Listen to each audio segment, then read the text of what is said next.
This tutorial will teach you how to clean your industrial sewing machine and change the needle. This should be done weekly, or about every 8 hours of sewing. The first step is to turn off the machine and remove the thread and the bobbin.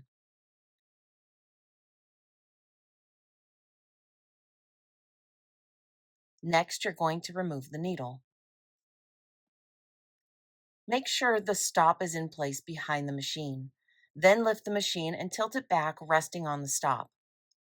Typically, you will see a lot of lint and oil here. It is best to use a cloth to wipe this out first. Also, use the cloth to get any large pieces of lint from the bobbin area. Next, use your condensed air to blow out all the remaining lint from underneath the machine.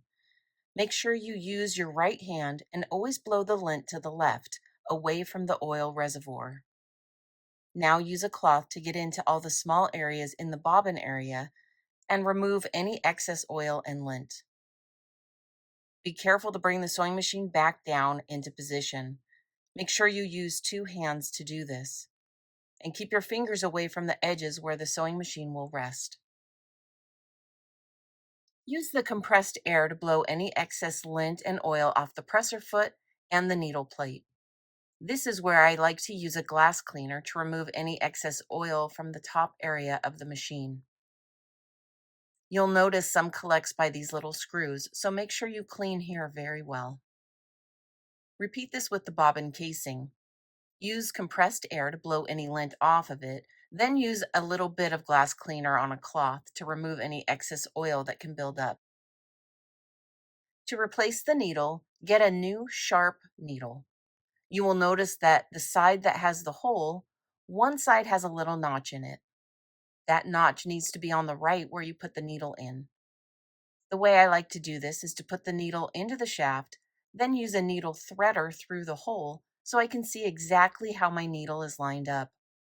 And make sure that that notch is straight and on the right. Now screw the needle in tight. The last step is to thread the machine and install the bobbin with thread.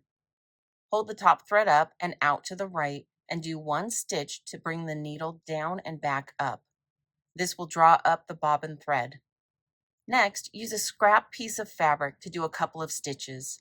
This is an important step to complete before you start your sewing projects, because you'll notice some more lint will typically come up onto the fabric. And now you're ready for another week of sewing. Please watch my other videos on how to thread the industrial machine and also how to do monthly cleanouts and oil changes.